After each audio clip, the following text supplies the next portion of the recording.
Inside voices. Oh, you got that?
Imagine being locked up in a place like this.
Let's go, troops. Stellar Base counting on us.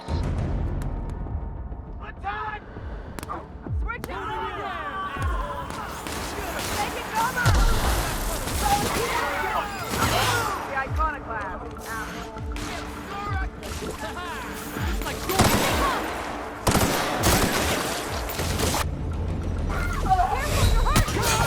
No!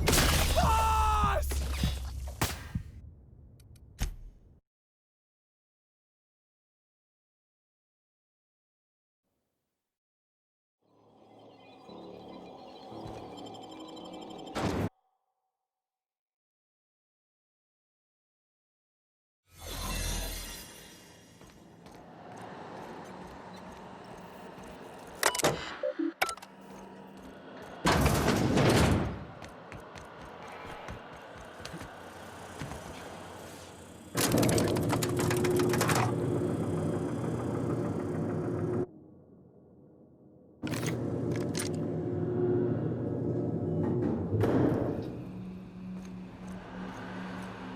Let's go, troops. Stellar Base counting on us.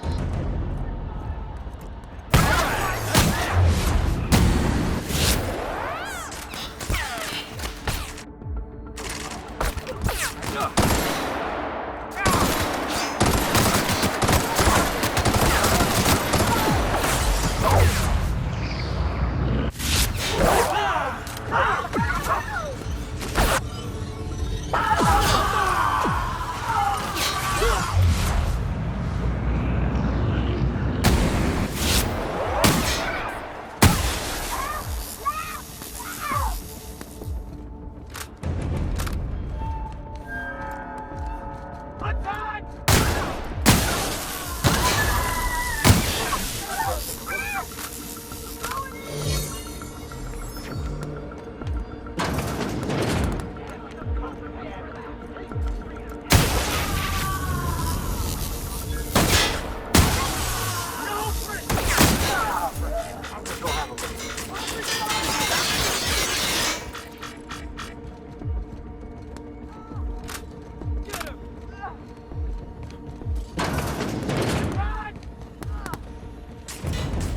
That's gotta hurt.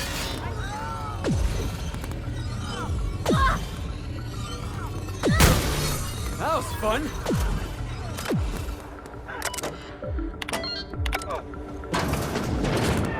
Well, look who it is. I'll be damned. I was prepping the studio for our announcement, and here you are as a bonus. And I see you've brought the kid along. Babysitters may be expensive, but they're worth it, you know. Yeah, keep talking, pal. I'll just keep thinking of a place to bury your body. I had heard you'd taken a mechanic under your wing. What's the matter, girl? Couldn't find actual employment? The captain's treated me right. Better than any of you bored folk ever have. I'm exactly where I want to be. When you go off and get yourself shot, try to avoid taking one to the face. I'll want it recognizable to show to my citizens.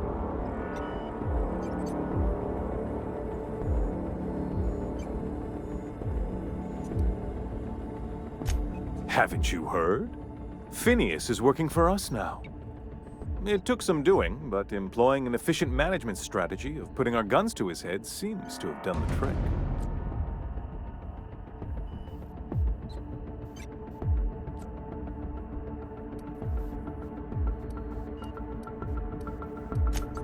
Yes, he is an extraordinarily obstinate fellow, isn't he? Fine, he isn't working for us per se. Semantics, he'll come around.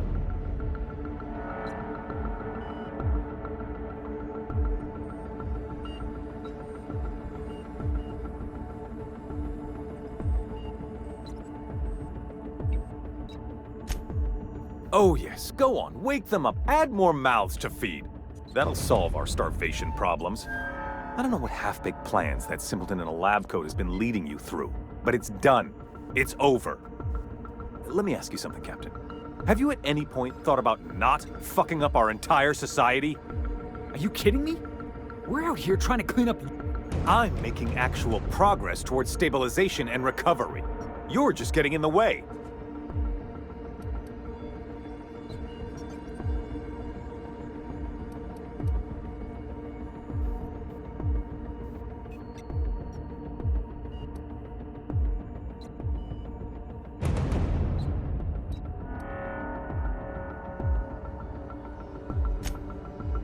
Oh, right. This coming from the psychopathic outlaw. Yes, I'll try to be more open-minded about your path of wanton descent.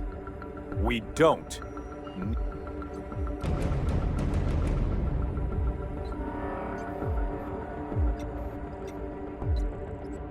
I'll admit, there's no shortage of talent in the scientists and engineers there. Look, I'm not an unreasonable man.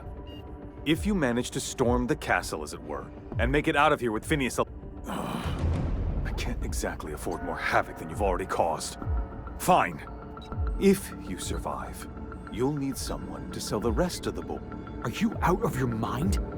Rockwell's the biggest monster in Halcyon. You got any idea how many lives he's destroyed? How many people he's hurt? I've had enough. You even think about cooperating with this animal? And you and I are finished.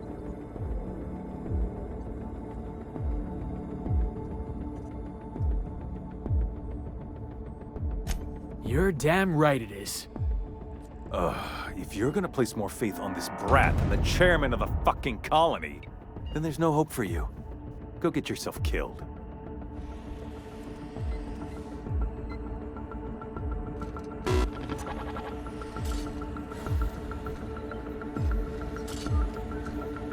I've got work to do.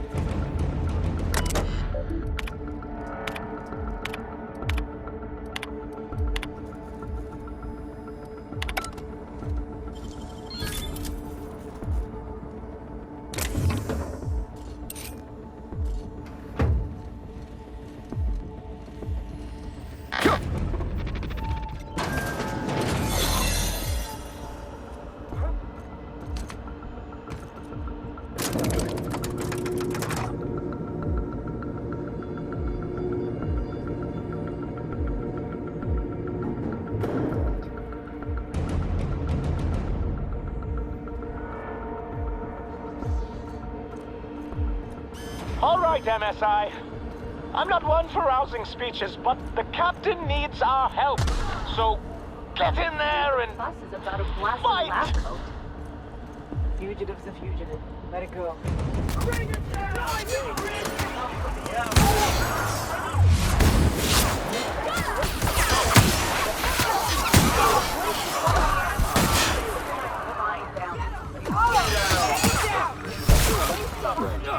I just heard the fine bone.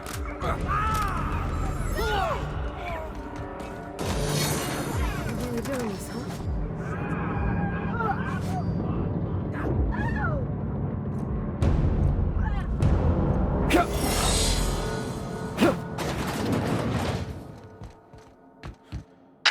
Captain, you have an uncanny talent for complicating my life.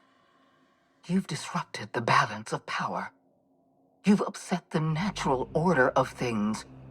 You've introduced uncertainty, and there is nothing I despise more than uncertainty.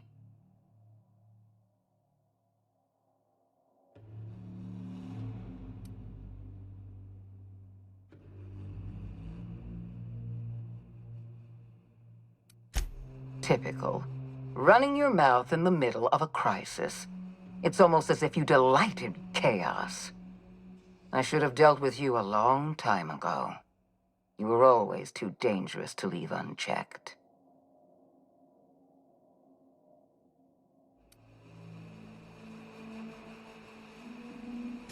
I suppose I shouldn't be surprised by your impertinence. Leaving you alive was my greatest mistake, but it is a mistake I intend to correct.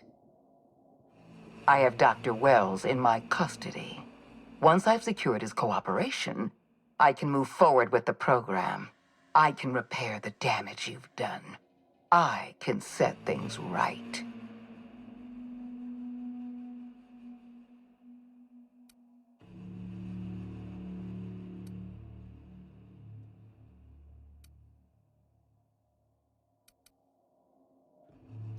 I'm aware of your propensity for violence. Halcyon is a bloodier place because of you. I wish you'd simply cooperated with me. You're the finest marksman in Halcyon. You could have been my gun.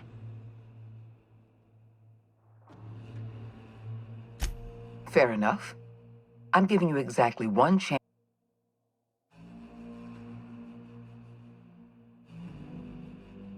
interesting that you think I'm going to die here.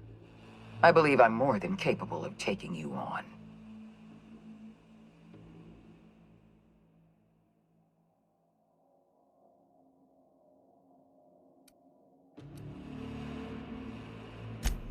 So full of confidence as always.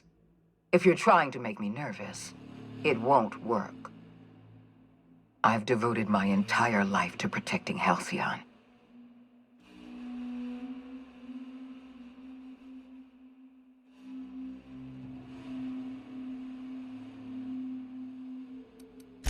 Don't you think I know that? Yes, I made mistakes. Costly mistakes. Leaving you alive was the worst. You were always an unknown variable. I tried to recruit you, but you...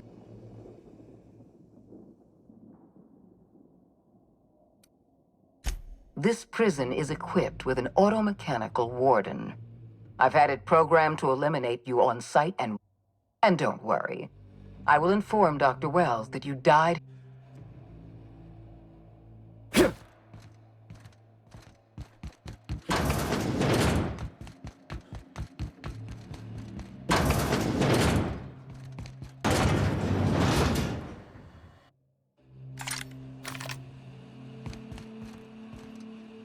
System.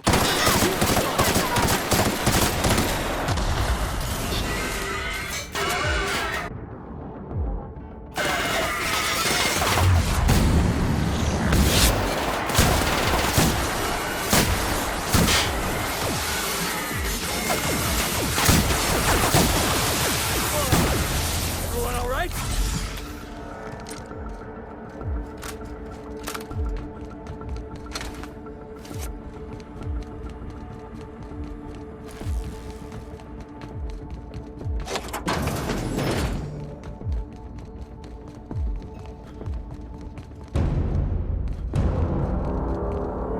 Why won't...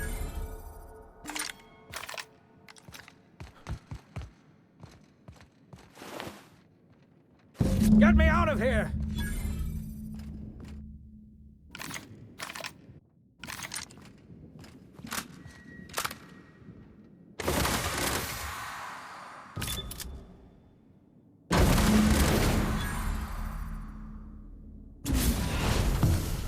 You don't know how glad I am to see you. You did the right thing. Akande was a monster. Her death was much deserved, and long overdue. And you lunatic, you broke into the board's own fortress just to rescue one doddering old man.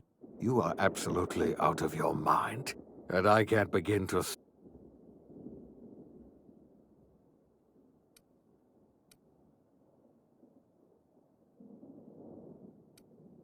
What? Break into the most heavily guarded facility in the most hostile world in Halcyon? No, I have You've broken the board's stranglehold on this colony, and you saved my life. You and I are going to have to work harder than ever to save Halcyon. I'm afraid the situation is far worse than any...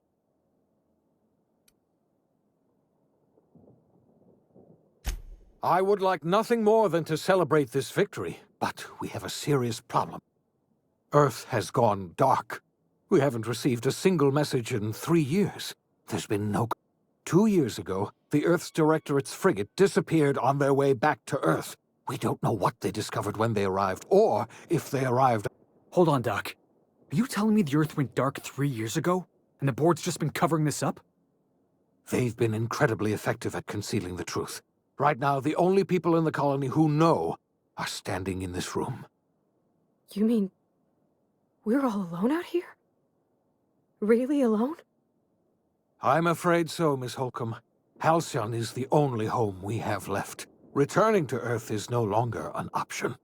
We're in serious trouble, my friend. Do you know what this means for Halcyon? We can't rely on Earth for support anymore. We've been cut loose. We're entirely on our own.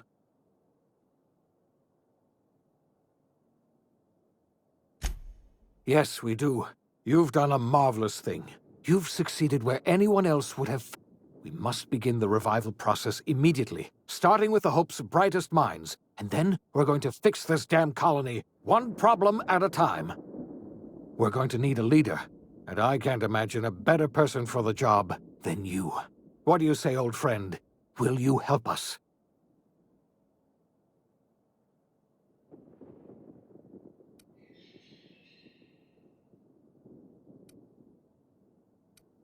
When I revived you, I thought you were going to help me save this colony. I was wrong. I had our roles reversed, you see. You're the one who's going to save us all. I'm just the one who set you on your path. You're the best thing to ever happen to Halcyon. If you want to take it upon yourself to lead this colony, you have my... We're not a colony any longer, are we? Our last connection to Earth has been severed. And our future is uncertain, and no one knows what tomorrow holds.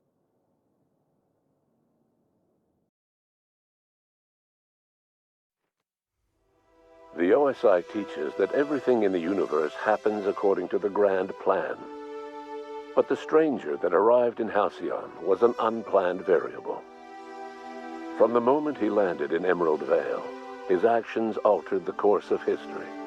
The events on Tartarus brought about the end of the Board's authority. But the Board's mistakes would haunt the colony for decades to come. The damage they left behind would require the work of a generation to repair. Dr. Phineas Wells began reviving a handful of the Hope's colonists. Engineers, scientists, technicians, and intellectuals. They were among the brightest minds the Earth had ever sent out into the stars. The Hope scientists and engineers woke up in a colony descending headlong into total collapse. With no way to return to Earth, they had no choice but to band together and devote themselves to the cause of saving Halcyon. The people of Halcyon were nothing if not hardy. In the absence of the Board's authority, many of the colony's settlements banded together with a single purpose in mind: survival. Life was especially hard in the years to come. Some towns dissolved by attrition and starvation, but most of them found a way to carry on. In the years to come, Halcyon was forced to reckon with its newfound freedom. The Board was gone, and for better or worse, the colony was responsible for its own destiny. Between MSI's worker-centric policies and the iconoclast's manpower, Sanjar and Zora were able to rally many of the Terra 2 townships to their cause. MSI's workforce swelled, and the iconoclasts enjoyed a significant surge in their ranks. The Board was too distracted by infighting and internal politics to stop MSI from becoming a powerful corporation and a refuge for townships that might have fallen through the cracks. Consumed by paranoia, Luya Hagen took Sublight Salvage in a controversial direction, openly accusing Board officials of an extraterrestrial conspiracy. One day, an accident at the Groundbreaker's docking bay silenced her forever. Time would tell if her replacement could keep the Sublight family together. The collapse of Edgewater left its workers bereft of any purpose in life. Most of them made their way to Adelaide McDevitt's camp, hoping to ingratiate themselves into her favor. Adelaide accepted only a few to her community. The rest were turned away and likely died of starvation. Nevertheless, Adelaide's camp grew into a well-established town. Adelaide McDevitt refused to cooperate with the ongoing effort to save Halcyon from collapse. A sympathetic deserter stole a copy of her research and delivered it to the Hope's scientists. It is unclear how useful Adelaide's research was. An optimistic estimate suggests her work may have bought Halcyon another few years of survival. Adelaide would never know. She died that winter. Under the leadership of Junlei Tennyson, the Groundbreaker held firm against corporate influence. The ship's mechanical stability gave Junlei the time to educate a promising generation of engineers, schooled in her family's traditions. The future of the Groundbreaker looks promising. The rediscovery of the Hope and the abandonment of the Lifetime Employment Program forced Byzantium to come to terms with some uncomfortable realities about the state of Halcyon. While Byzantines were reluctant to surrender the luxuries they'd grown accustomed to, the board's diminished authority gave them little choice in the matter. Nearly everyone had to learn to make do with less. Some even had to get jobs. It was a dark time indeed. Even the Gorgon asteroid, though a distant enigma to most of Halcyon, felt the aftershocks of your actions. Olivia and Minnie Ambrose worked together to cure the marauders Adrena Time had created. Through their partnership as scientist and administrator, they discovered the harmony that had eluded them as mother and daughter. And through years of patience and effort, they discovered the means to wean Halcyon from the scourge of Adrena Time. Their work eventually allowed Wells and his scientists to treat many of Halcyon's marauders.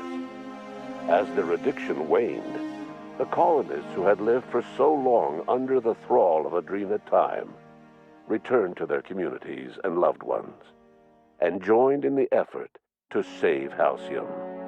In spite of everything, the Gorgon asteroid remained a sobering reminder of the potential for progress and disaster in humanity's most ambitious efforts. The Rizzo's company in Halcyon dissolved after the collapse of the board. Needless to say, the launch of Spectrum Brown was indefinitely delayed. A stockpile of Spectrum Brown remains buried deep beneath the ruins of the old distillery, abandoned to time and attrition. With the dissolution of the board, Ruth Bellamy found herself without the two constants in her life: Byzantine culture and her sister Belinda. In the face of this new reality, she struggled to find a direction for her life.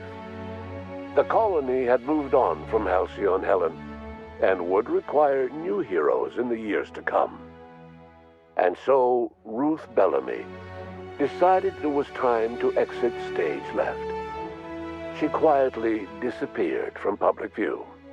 The dissolution of the board did not mean the dissolution of the ambitions of Cedric Kincannon, the charismatic leader of Sublight Underground. Cedric offered Slug's transportation services to the newly thawed colonists and set to work ferrying resources and food wherever they were most needed. For better or worse, Slug headgear became fashionable in the following years. As the board began to disintegrate, Spencer Woolrich found himself at a crossroads. Cling to what little stardom remained to him, or help usher Halcyon into its new future. To the surprise of many, perhaps himself most of all, Spencer chose the latter option. Having learned a variety of different skills in the many different roles played throughout his lengthy career, Spencer founded a radio serial dedicated to staying alive despite the odds. His subjects included how to survive violent encounters with only grazing wounds, dispense pithy one-liners for tense scenarios, and, of course, how to look good doing both. After a brief attempt at dating Helen as one person rather than two, which both Bertie and Helen found too strange, Bertie struck out on his own to try his hand at raising woolly cows. Many of his former Rangers teammates soon followed, accompanied by the woolly cow the team had originally plied with alcohol. The dairy farm thrived under Bertie's leadership and care. The Dairy Rangers privately believed that the woolly cows softened Bertie's temper considerably, although the only one brave enough to say this to his face was promptly headbutted. Due to the board's dissolution, many of the Prophet's old customers no longer found quite the same value in productivity seminars that they once had. With her business drying up, the Prophet chose to take her followers down a new path. Months later, salvagers on Eridanos found clues leading them to a seemingly abandoned bunker out in the wilderness. Inside, they discovered horribly mangled corpses, sacrificed to a blood-scrawled portrait of a sprat-headed deity. The prophet was not among the bodies. Your influence shifted Ellie's perspective. She finally admitted, albeit grudgingly, that she just might need other people. Sometimes. With a steady income from the life insurance payouts, she was finally able to afford a ship of her own. She hired a small crew and flew supply missions to communities on the fringe. Some of them were even legal. Life in Halcyon was sobering for Felix Millstone. The grand revolution he dreamed of never came. There was no great awakening for the colony, no celebrations in the streets. There was only the hard, desperate work of trying to repair a broken colony. Felix never had a head for numbers, but if there was labor to be done, he was there to help. Eventually, Felix realized that the work of a revolution was done with two hands. As much as he enjoyed his adventures aboard the Unreliable, the vicar, known as Max, eventually decided that it was time to move on, to live out the life he had sought so long to create. He knew there were many in the colony who carried burdens much worse than the ones he had struggled with, and he devoted himself to easing their suffering wherever he could. He only ever took up arms again to defend the defenseless. Unshackled from a lifetime of striving and fighting the universe and himself, Vicar Maximilian de Soto was finally at peace. Though Parvati eventually grew comfortable aboard the Unreliable, she never quite came out of her shell. She seemed to prefer the company of Ada to the crew, and she could often be found neck-deep in cables and grease, telling Ada funny stories from her childhood. While the colony fell into chaos, she found an island of relative peace with Ada, and they formed an unusual bond. She decided to remain aboard the Unreliable permanently as its chief and sole engineer. Nyoka returned to Monarch to take another crack at making a permanent life for herself. She formed the Charon Group, a mercenary outfit of ragtag survivalists and wilderness experts. Anyone in need of a guide, or just looking to throw back a beer and swap stories, could find her camping on the trail, or clearing an infestation. The SAM unit that accompanied you spread awareness of the product line's superior sanitation and maintenance capabilities across what was left of the colony. This led to a boost in SAM unit sales. Did you know that SAM units are the longest-lasting, toughest-acting cleaning solution in Halcyon? Minister Clark was released from house arrest, and his contact with you gave him a sense of renewed purpose and vigor. Once it became clear that no help would be coming from Earth, he threw his considerable efforts and talents into helping Halcyon manage the crisis before it. As for Dr. Phineas Wells, he spent his remaining years in his orbital lab. He eventually came to terms with his own past and was able to forgive the mistakes of his younger self by devoting his remaining years to serving the colony. In the end, Dr. Wells was able to save every scientist and engineer aboard the Hope. Over the next decade, nearly all of the Hope's remaining colonists were successfully revived. Halcyon saw a period of rapid technological and scientific advancement. Breakthroughs in dietary supplements saved the colony from starvation.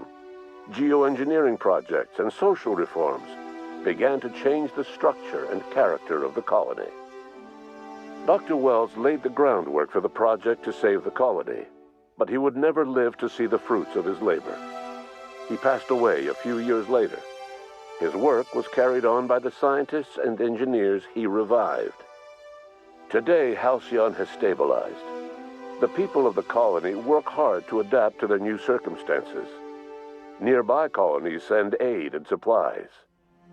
Life will never be easy in Halcyon, but for the first time in its history, there exists a sense of real, genuine hope about the future. And what about you? the unplanned variable in the history of Halcyon. Long after Wells passed away, you carried on his work with more energy, determination, and brilliance than he could ever muster. The years that followed were hard, but Halcyon survived by the efforts of the Hope's most promising colonists, the greatest of which was you. No one knows what's happened to Earth, and no one knows what the future has in store for Halcyon. All we know for certain is this: the name of the Unreliable and that of its intrepid captain will remain the subject of countless stories for years to come.